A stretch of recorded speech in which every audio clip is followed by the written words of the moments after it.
Welcome to True Talk, brought to you by Truland Equipment. Join us as we explore cutting-edge machinery, groundbreaking technology, and inspirational stories from the field. From the dedicated efforts of our team members to the triumphs and challenges of our farmers, True Talk brings you along every step of the way. Whether you're a seasoned agriculturalist or simply curious about the industry, tune in to discover the fascinating intersection of technology, agriculture, and green machines. True Talk, cultivating true conversations.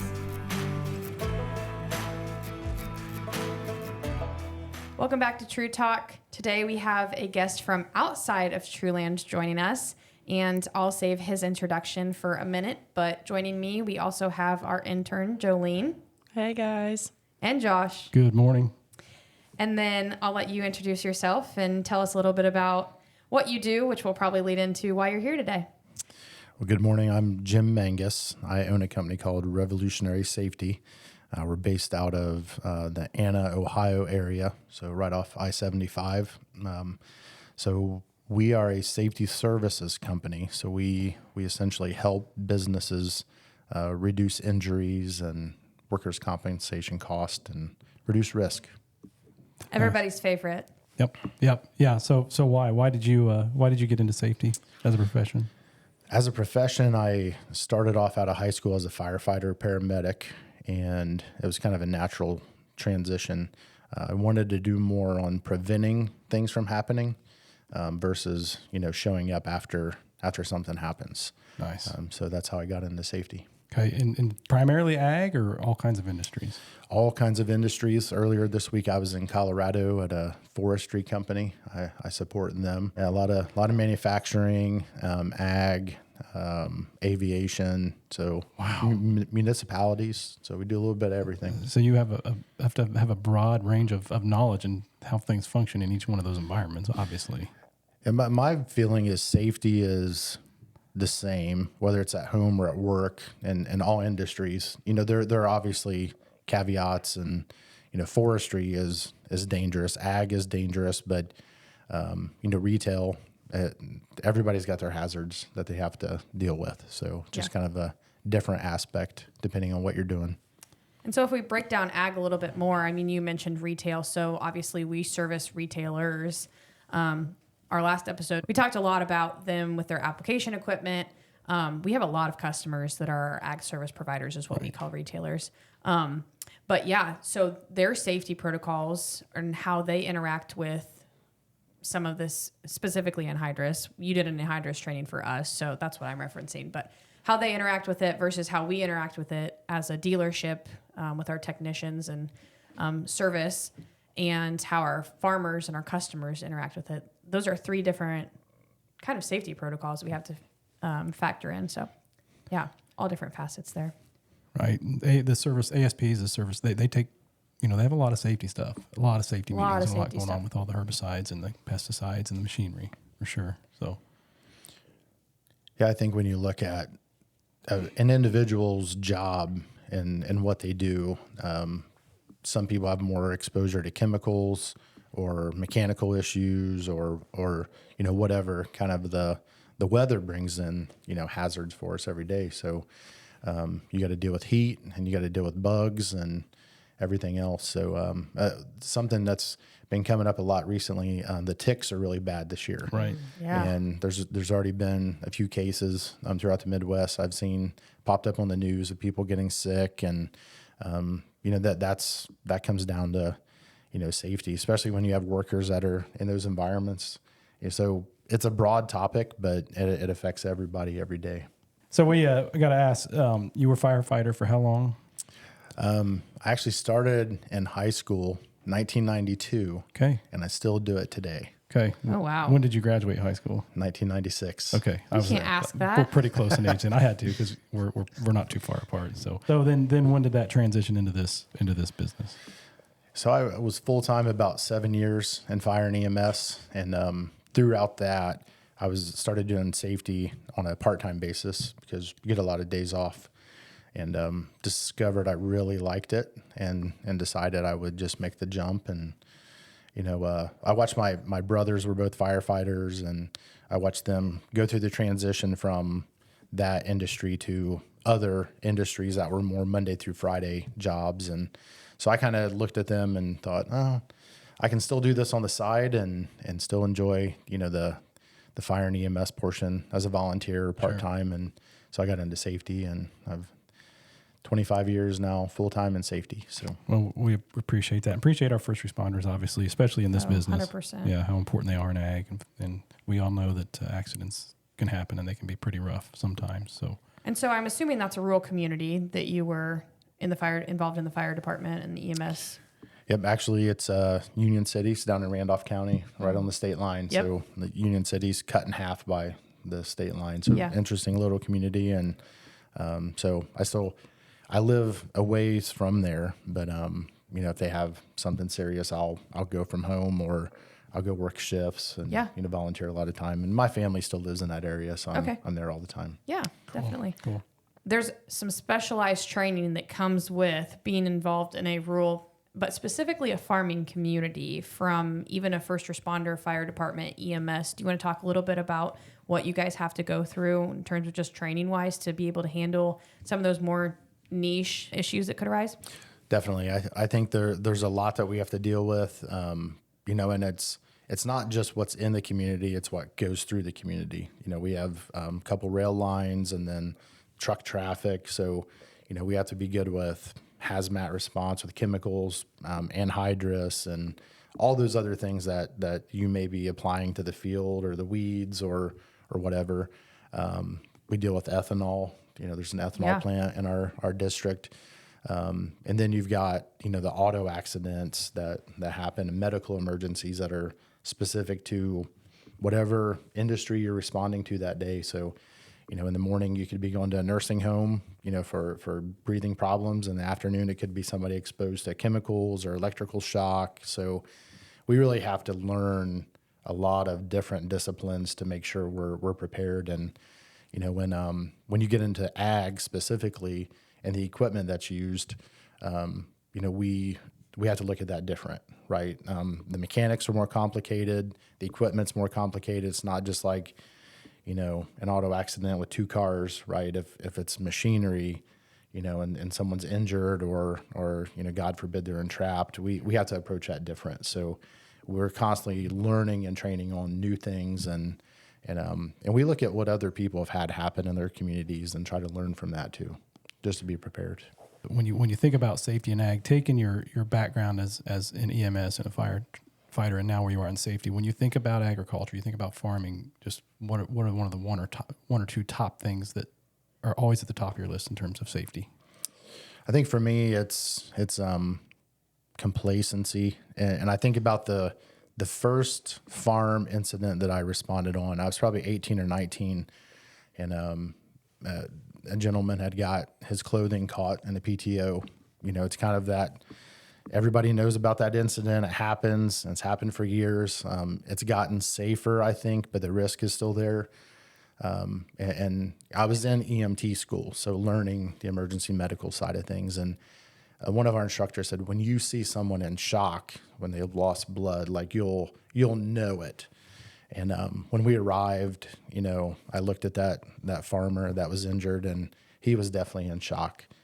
Just the skin color and the injury is very obvious. And, we took care of him, and he survived and didn't lose any body parts. But, he was definitely seriously injured, and, the helicopter came and picked him up. But, one of the things, talking to his family afterwards, they're like, yeah, we've done this for years. We do it every day. Yep. We didn't expect anything to happen. And there's a saying in safety. It's, why do things usually go wrong? It's because they usually go right. And, over time we build up speed and proficiency when we do something time and time again.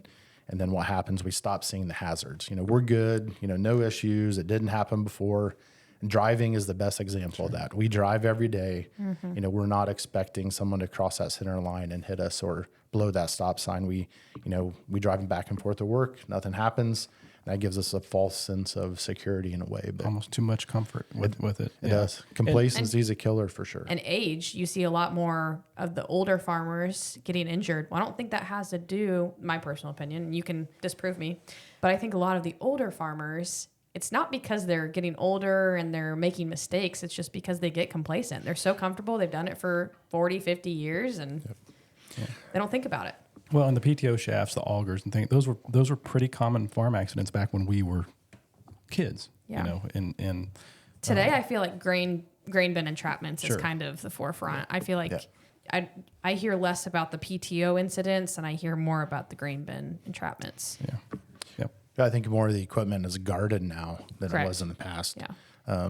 I think it's auto accidents on the highway. You know, you see, you know, an applicator going down the road. I just saw the other day on the news, somebody drove underneath one of the Oh my sprayers. gosh. Oh, yeah. You know, Yeah. and I know we're all tempted to do that, but you know, not a good idea. But you know, I think the auto accidents on the highways are a big part of it. Or, you know, even, you know, rolling equipment over.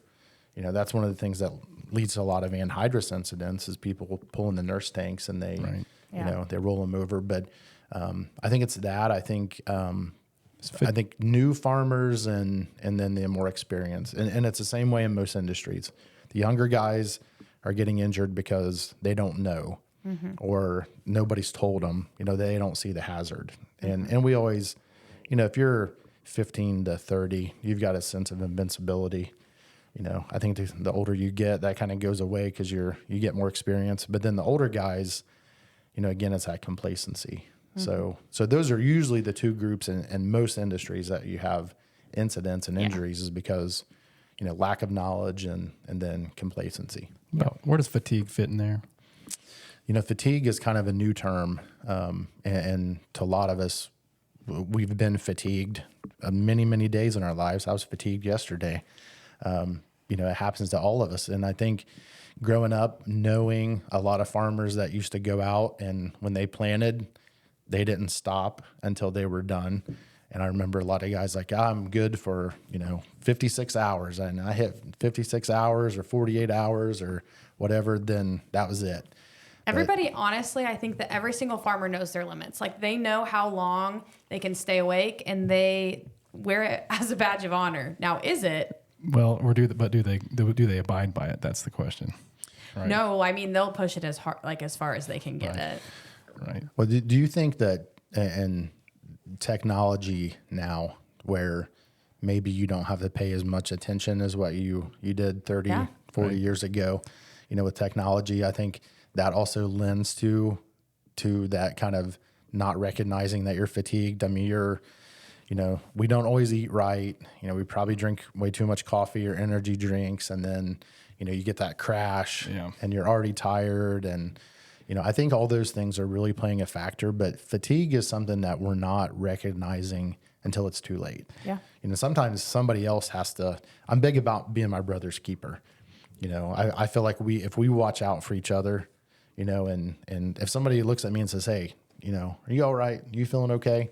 You know, everybody has a bad day. The best of us are going to have a bad day sooner or later. And it takes that other person saying, you know, you need to stop, you know, let's take a break or get out of the heat or whatever it is. Yeah. You know, I think that's really important. Fatigue is one of those, sometimes we don't even realize that it's there and it is. That's a good point. And, you know, we've touted our technologies that have helped reduce fatigue. And that's one of the things we tout, you know, when you don't have to stare so much at driving through cornrows coming at you, you can have a machine that'll steer itself and free you up to do some other things. Definitely does limit some fatigue, but I like your idea of it may hide some fatigue as well. So the guys need to be aware of their state. We brought up anhydrous. Let's go in. You did some training again for us probably a month and a half ago or so, a month ago. Obviously pre-spring. A product that's known to have some challenges and some safety concerns, and throughout the years we've all dealt with it, smelled it, known someone that maybe has been burned by it. So when you start thinking about anhydrous, what start at the top of the list for you when you're doing safety, addressing safety concerns with anhydrous? Where do we go first? So I think if you look at anhydrous as a product, it's one of those things that it's in so many items that we live with every day.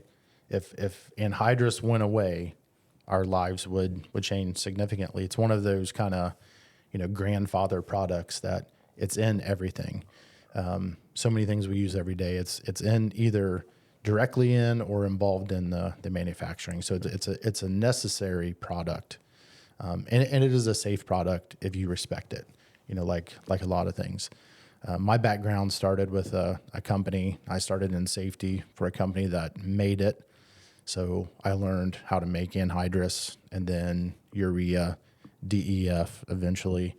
And in that facility, we used anhydrous and the byproducts to make nitric acid and then ammonium nitrate and, all the blends of ammonia that are, aquas, the aqua ammonias and Heavy agricultural use products. yeah, oh yeah, All of them. yep. Yeah. So I think the last stat I read was I think 80% of the anhydrous made is used for agriculture. So, but that's a lot, right? And that's probably a worldwide statistic. So worked at a facility in Ohio and then in Louisiana where we made it. Okay. And so my first experience with it, growing up in the Midwest, you're going to know what anhydrous is. You're going to know what it smells like. And it's what farmers use, right? That's kind of what we knew. And then getting into the industrial side of it, making it, emergency response was a big part. So the company I worked for had a training rail car that we would go around the country and train emergency responders. So I was all over the Midwest and West and South, and got to go to Chicago for 2 weeks every summer and do training for the Chicago Fire Hazmat team, and really got to know it well. And then we would also respond to events off-site. So one of our trucks had left, or a customer's truck had picked up some ammonia and left and had a pretty significant leak because of a valve failure. And that was my first really big incident. We responded, and no one was injured, and it was handled. But the airborne part, the smell, it affects people, right? They smell it, and they're people who don't use it. If you're not in agriculture, it's another chemical that people are scared of. So that was my experience, is trying to really be able to respond to it well, get people prepared, and then also I think educating the community that it is a chemical we have to handle with respect, but it is safe. What kind of things, when you're dealing with people in our profession, then would you go, what kind of things would you include in that training, in that talk? So we would talk a lot about the properties of it, how the weather and temperature and the atmosphere can affect it, especially if it's being applied or in a case where you have a leak, or some type of release. So we talk about how it's going to respond when you put water on it, or you put water on a nurse tank, what to do if you get a burn or you're exposed to it, or if you breathe in the ammonia. And the good thing about ammonia is you can start to smell it at 2 to 3 parts per million, which isn't very much. Most chemicals you can't smell at that level. So a little bit goes a long way. Gives you a warning, doesn't it? It does. It's a great warning tool. So you can smell it at 2 parts per million, but what's the actual threshold for damage? Well, the IDLH, or what they call the immediately dangerous to life and health, where it's going to really start to affect you, is 300 parts. Okay. But most humans, when it gets to 50 to 70 parts per million, you're not going to stick around. Yeah. Usually around 70, it's going to start to burn your eyes, and it loves water and moisture. So you're going to feel it in all those areas of your body where there's moisture, sweat. So eyes and lungs and things like that. It loves to bind to moisture, doesn't it? It does, definitely. So, and I think in agriculture, if you look at how my father-in-law farms, and he said when he was growing up, they had open cab tractors. Yep. So they would apply it, and he said it was great when you're going into the wind, but when you change directions, awful. yeah. So now it's people don't breathe it in as much. You're in enclosed cabs and things, but it's one of those chemicals that is kind of it's a necessity. The fertilizers in general, we need them to be successful. Have you seen? Obviously, nitrogen is vital for corn production, but have you seen an uptick in 28 versus anhydrous in recent years from a safety perspective? Yes. So my experience has been, and it's kind of regionally, right? Yeah. Yep. Depending on where you go, you'll see more nurse tanks than other places. And I travel all over the country, and I'm always watching for that. but there's some regions you just don't see the anhydrous anymore. And so they're doing the 28s or 46 or some other blend. And I was at a company in Florida earlier this year, and they had 30 different blends where they took ammonia and mixed it with, water and then something else to make some other type of fertilizer. And it was interesting because, they said, well, it all depends. And in Georgia, they want this. In Arkansas, they want this. And Ohio wants this. It depends on the soil and the product. And so it's kind of interesting, but, the ammonia is needed to make those other blends. So, you may not be applying anhydrous, but it's still there and needed. Yep. So obviously, heed the warning when you get a whiff of anhydrous, right? We want to stay away from it, understand how it functions and how it operates in certain conditions. What about PPE? I think PPE is pretty basic, and PPE is the part that nobody wants to wear, right? But I always said if you go to a bakery, you're going to smell bread. If you're applying anhydrous, you're gonna smell it. It doesn't always mean you have a leak. It just through the normal process of things, you're going to smell it. But for PPE, if you're hooking up a nurse tank or the applicator or whatever, wearing the right chemical gloves, safety glasses, even, depending on what you're handling, maybe goggles, but, protect your eyes, protect your skin, and make sure you understand water is our friend. Yeah. If you get anhydrous on you, if you take a shot to the face, you got to get to some water, wash it off, and it's going to take a little bit of time to get it off your skin. So, especially if you get a good shot, it's going to absorb the moisture. It's going to cause a burn. So, the longer you can get your face in and flowing water, the better. So it's always good to have some water with you. So just a strong note to our customers out there: when you're applying anhydrous, make sure you have plenty of safety water on hand with you, right? Again, with that anhydrous, the idea it's been dehydrated almost to the point where it's wanting water so bad, which also allows it to dissolve that and get it off. And I can't stress that enough. And wear your PPE, wear your goggles, right? I mean, I get it. We've all been in farming and been in a hurry and don't want to mess with it. It's just like we don't want to read labels, right? But everybody jokes about the safety perspective. Everybody, I gotta have gloves, ha ha ha. Very common thing, and it's definitely necessary. There's a reason why those warning labels are there and why safety protocols have been established. Yeah. Yep. Nobody's immune. So I grew up as a prepper. I like to carry things to be safe all the time. I have a prepper. I thought you were going to say like a doomsday prepper. Well, to be honest. But I carry like a 300-piece first aid kit in the trunk of my car. I do have a bug out bag in my car as well. But what are some things that farmers should carry with them in their trucks and their tractors in case there was an emergency? Yeah, I think that's a good question. Specifically with any of your activities, having a good first aid kit, at the very least, a good tourniquet, and then something to stop the bleed. Those are going to be the two big things. So you don't have to carry a lot. If you go to the store or Amazon and buy a first aid kit, you're going to get 50 different things that you may never use, but having something to stop the bleed, some Band-Aids, things like that, the basics of, you kind of look at like, how am I probably going to get hurt? Well, here's the things I should probably carry then. So stopping the bleed is anything with that, and tourniquets for worst case scenarios are good to have. I think having a couple of bottles of water, handy all the time is good. Because even if it's not anhydrous or it's another chemical or an insect bite, whatever, you don't know what happened. You started itching, washing it off is always going to be a good thing. Then also to stay hydrated. So hydration's super important. Heat stress is a big deal. So any of those things are important. And I think, they make some really cool safety glasses that are sunglasses now.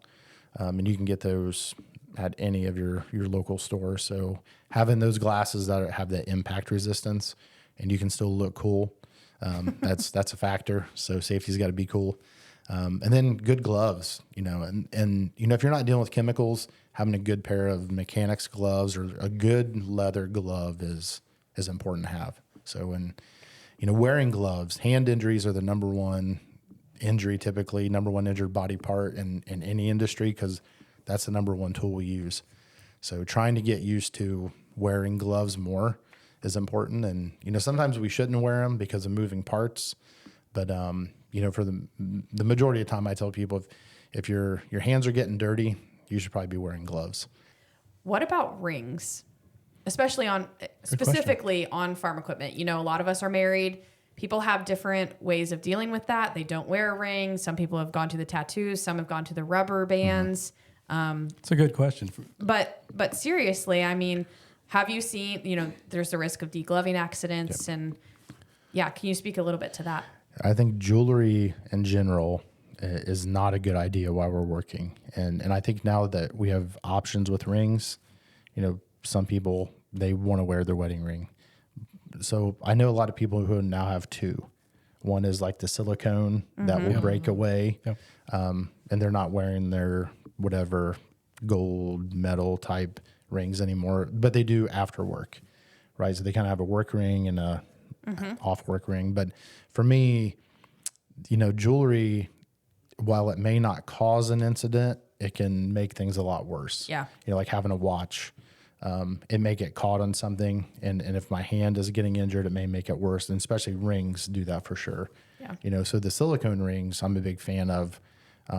I just prefer not to wear any of those. It's going to get caught on things. It's going to make injuries worse. And those really bad injuries where it can deglove it's going to leave a mark for a long time. Yeah. It's a good question. I know someone who lost a finger because of a wedding ring. So my philosophy and our business philosophy is not about OSHA.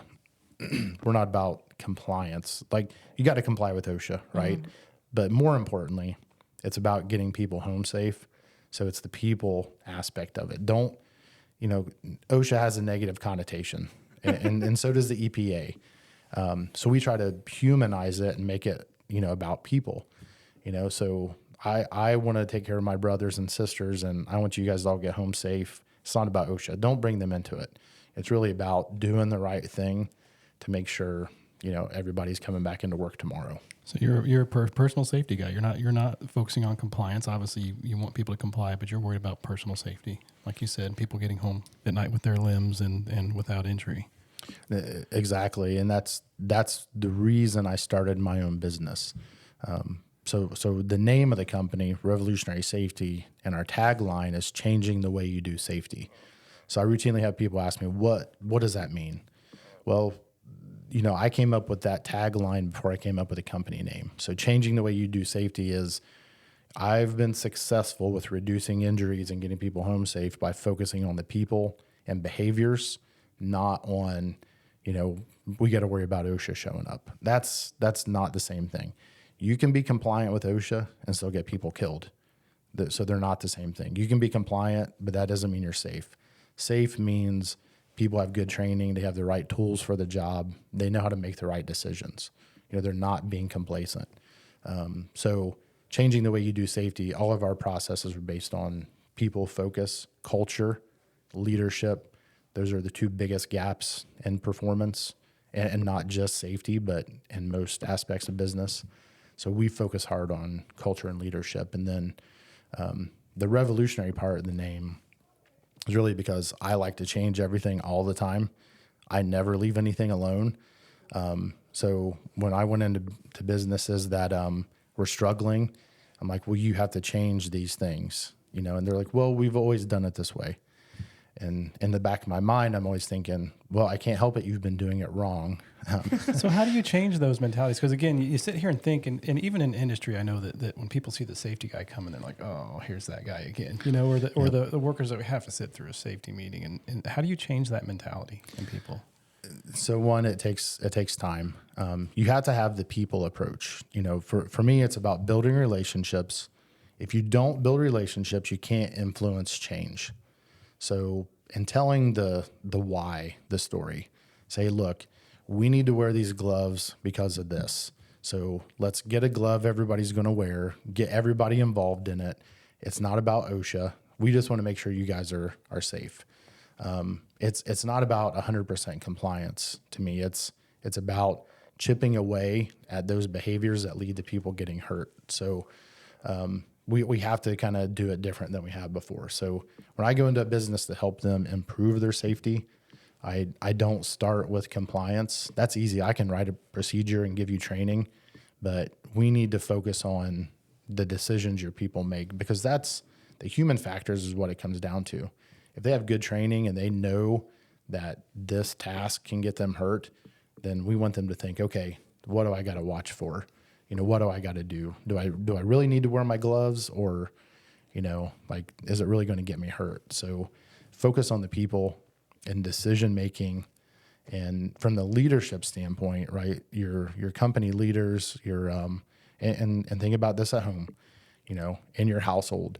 If you are leading your family, if you're leading your business and making the right decisions, everybody below you is they're eventually going to catch up, right? If you have that culture where you care and you're doing the right things, giving your people the right tools for their job, giving them the right PPE, not the cheap stuff, they'll make the right decisions. But just know that, leadership and culture are the two biggest gaps we see in safety performance. Again, back to agriculture, I'm assuming every industry just has such a vast array of things that can go wrong, right? Things can happen. We've talked about anhydrous, we've talked about chemicals and herbicides. We spend a lot of time talking about pesticide safety in some of our sprayer clinics and application summits that we do, and how some of that, sometimes just something as simple as how much residue are you taking back into the cab with you, and are you breathing that, and things like that. And then we obviously machinery, we've talked about PTOs, and you brought up entrapment, so grain harvest brings a set of challenges. Travel, just up and down travel on the road. I mean, there's so many things. And I'm assuming, do you deal with other industries in terms of the travel side of things and road safety at all? Oh, for sure. That brings in a whole nother, level of hazards that, we weren't factoring in. You have to prepare people for, the difference between the tractor broke down on the road or it's out in the middle of the field, right? Those are two different things. The job itself may be the same, but the location, the weather, traffic, we have to think about all those things. So there's a huge risk when people, either you're working on your own stuff or, you're working on somebody else's. You have to think about all those different factors, and every industry is seeing the same thing, right? The auto accidents are very costly. They can be fatal. Well, I think the unfortunate part about agriculture is you're talking about some big, solid pieces of equipment. And typically, not all the time, but I feel like the majority of the time, when there is a farm equipment versus automobile incident, the automobile that causes that, and they are typically the ones that suffer the repercussions of that. It's a big, solid piece of equipment, and a car versus tractor. The tractor's going to win. It's going to win. And you're right. I'm glad you brought that up, because we have, even this year, had several incidents, and unfortunately, I keep wanting to bring up the cell phone, because we all have them and we all use them, and how that can be a distraction, and a lot of times when they're coming up on a big piece of equipment and they're messing around with their phone, and it's pretty obvious what's happened in some of those. They're just not paying attention. I'm assuming you've seen an increase in just the cell phone being a distraction in accidents since you've been in the business as well. Across the board, not only while driving, but just working in general. People walking and not paying attention. Where I live, I can't walk and text. I'll tell you that. Yeah. Where I live in Ohio, we had a fatal incident a few years ago, about 5 minutes from my house, where a younger guy was in an open cab tractor and got rear-ended and knocked out of the tractor, and he passed away. But the person driving the vehicle that hit him she was buying stuff on Amazon. Oh my gosh. Not looking at the road at all. And in our area, it's very rural. So even on the state roads, they have to be on the state roads, right? There's almost every day there's going to be a tractor or some type of implement going down the road, and that is one case of many. So preventable. Completely, so preventable. 100%. And unfortunately, that's not even the farmer. I think we see a lot of, there's how many police departments or fire departments every spring, every fall, they're posting on their Facebooks. Yep. I mean, my Facebook is flooded, again, rural community, but it's flooded with watch for farm equipment, slow down, they're in a hurry, you're in a hurry. Everybody's trying to get to where they need to go.